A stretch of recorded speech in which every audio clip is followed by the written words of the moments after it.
और अब शुरुआत करते हैं 1 मिनट 1 खबर की। पहली खबर मुंबई से, जहां पूर्वी पुलिस कमिश्नर परमबीर सिंह की एक चिट्ठी से महाराष्ट्र की सियासत हिल गई है।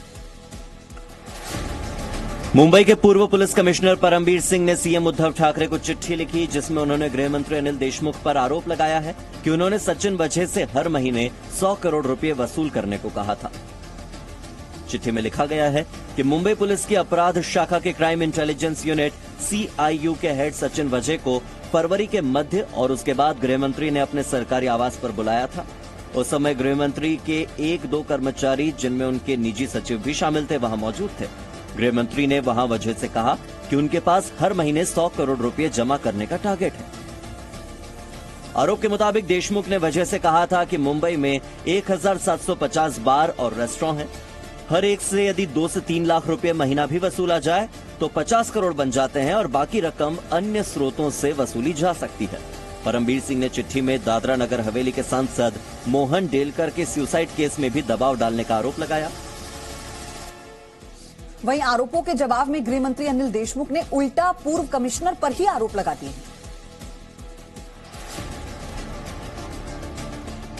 पूर्व कमिश्नर के आरोपों का जवाब देते हुए महाराष्ट्र के गृह मंत्री अनिल देशमुख ने ट्वीट किया है। अपने ट्वीट में महाराष्ट्र के गृह मंत्री ने पलटवार करते हुए कहा कि पूर्व पुलिस आयुक्त परमबीर सिंह ने खुद को बचाने के लिए झूठे आरोप लगाए हैं, क्योंकि मुकेश अंबानी और मनसुख हिरेन के मामले में सचिन वजह की संलिप्तता सामने आई है, जो अब तक की जांच से स्पष्ट हो रही है और श्री सिंह तक सूत्र भी पहुंच रहे हैं। साथ ही महाराष्ट्र के गृह मंत्री ने एक बयान जारी कर यह भी कहा है कि वो पूर्व कमिश्नर पर मानहानि का मुकदमा करेंगे।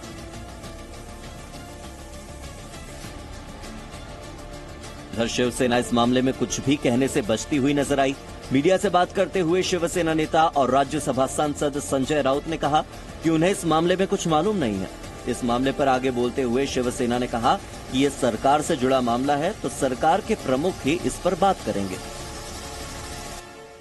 वहीं महाराष्ट्र में पूर्व कमिश्नर की चिट्ठी आने के बाद बीजेपी सरकार पर अब हमलावर हो गई है। महाराष्ट्र के पूर्व कमिश्नर की चिट्ठी में गृह मंत्री अनिल देशमुख पर लग रहे आरोपों के बाद बीजेपी उद्धव सरकार पर हमलावर हो गई। बीजेपी सांसद किरीट सोमैया ने इस मामले में अनिल देशमुख को पद से हटाने की मांग की है। सचिन वादे ये उनका वसूली एजेंट था। बियर बार से लेके अनेक जगह से पैसे वसूल करने का काम अनिल देशमुख करते थे। गृह मंत्री अनिल देशमुख जी की तुरंत ही हकाल पट्टी होनी चाहिए। देवेंद्र फडणवीस ने कहा है कि परमबीर के आरोप जिलेटिन स्टिक से ज्यादा विस्फोटक हैं। मैं तो ऐसा मानता हूं कि जो जिलेटिन की स्टिक्स मिली है उससे भी ज्यादा विस्फोटक इस प्रकार के ये सारे के सारे आरोप दिखाई पड़ते हैं। हमारी मांग है कि गृह मंत्री जी ने तुरंत इस्तीफा देना चाहिए। वो नहीं देते तो उनको मुख्यमंत्री जी ने हटाना चाहिए और इसकी निष्पक्ष जांच होनी चाहिए। वहीं पश्चिम बंगाल चुनावों के लिए आज बीजेपी अपना घोषणा पत्र जारी करेगी। पश्चिम बंगाल के विधानसभा चुनावों के लिए आज बीजेपी अपना घोषणा पत्र जारी करेगी। गृह मंत्री अमित शाह कोलकाता में शाम करीब 5:30 बजे घोषणा पत्र जारी करेंगे। घोषणा पत्र से पहले केंद्रीय गृह मंत्री चुनावी कार्यक्रमों में शामिल होंगे। घोषणा पत्र जारी करने के लिए केंद्रीय गृह मंत्री देर रात कोलकाता पहुंच चुके हैं। सुबह 11 बजे अमित शाह होटल से कोलकाता एयरपोर्ट के लिए रवाना होंगे। वहां से वो हेलीकॉप्टर के जरिए पूर्वी मिदनापुर के एग्रा स्कूल ग्राउंड जाएंगे। करीब 12 बजे वो एग्रा स्कूल पहुंचेंगे, जहां वो एक जनसभा को संबोधित करेंगे। दोपहर करीब 1:10 पर अमित शाह मेचेदा स्थित helipad Kolaghat thermal power station जाएंगे। इसके बाद करीब 1:30 बजे वो मेचेदा गेस्ट हाउस में पार्टी पदाधिकारियों के साथ 1 घंटे की बैठक करेंगे। दोपहर 3:15 पर वो कोलकाता एयरपोर्ट पहुंचेंगे और वहां से सॉल्ट लेक के EZCC जाएंगे। शाम करीब 5:30 बजे वो EZCC से घोषणा पत्र जारी करेंगे। आज बंगाल में प्रधानमंत्री मोदी बांकुरा और सीएम ममता बनर्जी पूर्वी मिदनापुर में रैलियां करेंगे। पश्चिम बंगाल में पहले चरण के मतदान में अब ज्यादा दिन बाकी नहीं रह गए हैं। ऐसे में पार्टियों ने रैलियों की संख्या बढ़ा दी है। आज प्रधानमंत्री नरेंद्र मोदी बांकुरा में चुनावी जनसभा को संबोधित करेंगे। इस रैली के लिए तैयारियां भी जोर शोर से जारी है। बांकुरा के सांसद डॉक्टर सुभाष सरकार का दावा है कि इस रैली में 5 लाख लोग आएंगे और 2019 की सभा का रिकॉर्ड भी टूट जाएगा।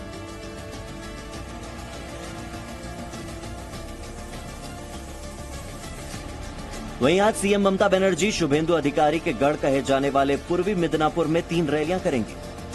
ममता बनर्जी दोपहर 12 बजे उत्तर कांथी में, दोपहर 1 बजे दक्षिण कांथी में और दोपहर 2 बजे नंदकुमार में रैली करेंगी। बंगाल में पहले चरण का मतदान 27 मार्च को होगा। बंगाल से पहले चरण की तारीख के नजदीक आने के साथ ही पार्टियों की घमासान की जो तैयारी है वो और ज्यादा बढ़ गई है। अब पार्टियां एक भी मौका नहीं छोड़ रही। पश्चिम बंगाल में चुनावी तारीख जैसे जैसे पास आ रही है, पार्टियों के बीच आरोप प्रत्यारोप का खेल जोर पकड़ने लगा है। शनिवार को ममता बनर्जी ने बीजेपी पर हमला बोलते हुए कहा कि बीजेपी ने देश की आर्थिक नीति को ध्वस्त कर दिया है। বিজেপি পার্টি ওদের প্রধানমন্ত্রী নরেন্দ্র মোদী ভারতবর্ষের অর্থনীতিকে শেষ করে দিয়েছে, অর্থনীতিতে ধস নেমেছে। वहीं प्रधानमंत्री नरेंद्र मोदी ने अपनी रैली में बंगाल की पिछली सभी सरकारों को घेरते हुए कहा कि बंगाल में विकास का सर्वर 50 से 55 सालों से डाउन चल रहा है। बंगाल में तो 50-55 साल से विकास ही डाउन हो गया है। एक तरफ ममता बनर्जी बीजेपी को बार बार बाहरी कह रही हैं, तो वहीं बीजेपी बार बार ममता दीदी से 10 सालों का हिसाब मांग रही है। आगे बढ़ते हैं। शनिवार को असम चुनावों के लिए कांग्रेस अपना घोषणा पत्र जारी कर दिया। असम चुनावों के लिए कांग्रेस ने अपना घोषणा पत्र जारी कर दिया। पार्टी का घोषणा पत्र जारी करते हुए वायनाड सांसद राहुल गांधी ने कहा कि इस घोषणा पत्र में असम की आवाज है। ये मैनिफेस्टो असम ने बनाया है, असम की जनता ने बनाया है। इसमें असम की आवाज है और इसको हजारों कांग्रेस कार्यकर्ताओं ने, नेताओं ने आम जनता से, युवाओं से, किसानों से, मजदूरों से बात कर बनाया है। राहुल गांधी ने यह भी कहा कि देश में आज संस्कृति और भाषा पर आक्रमण हो रहा है। हिंदुस्तान में अलग अलग विचारधाराएं हैं, अलग अलग भाषाएं हैं और इन सब की जगह होनी चाहिए। तो ये मैनिफेस्टो सिर्फ 5 गारंटी नहीं देता है, ये मैनिफेस्टो असम पर जो आक्रमण हो रहा है उसको रोकने का मैनिफेस्टो है।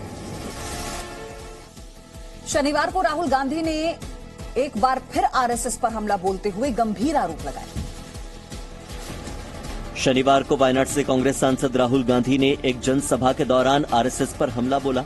उन्होंने आरोप लगाया कि आरएसएस हिंदुस्तान के धन को चाहती है।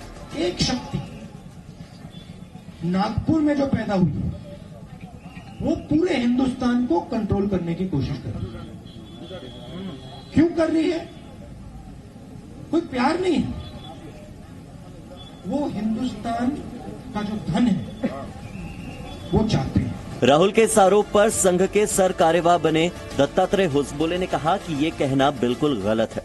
देश में लोकतंत्र है, कहीं एक जगह से कंट्रोल होता है, ऐसे कहना कितना वो सरासर गलत है। कोई ऐसे कंट्रोल होता भी नहीं है और एक जगह से एक व्यक्ति से कंट्रोल होने के खिलाफ ही हम तो हमेशा संघर्ष करते रहे।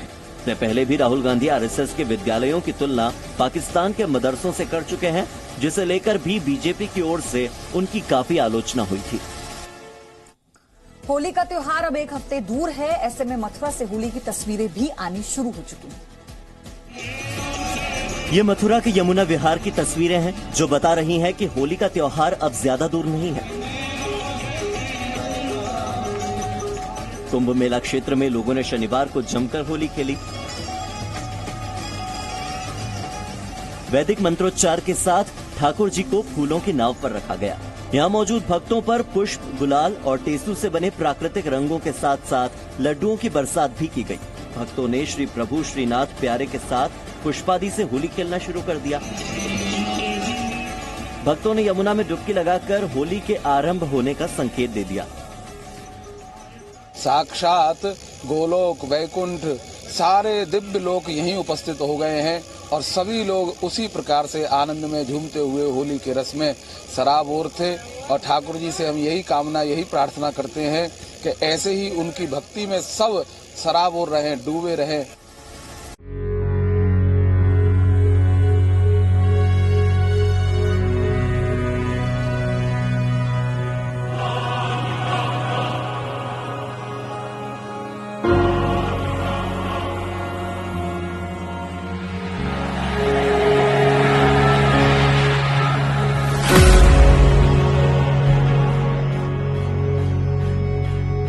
Good evening and welcome to Z News Bulletin.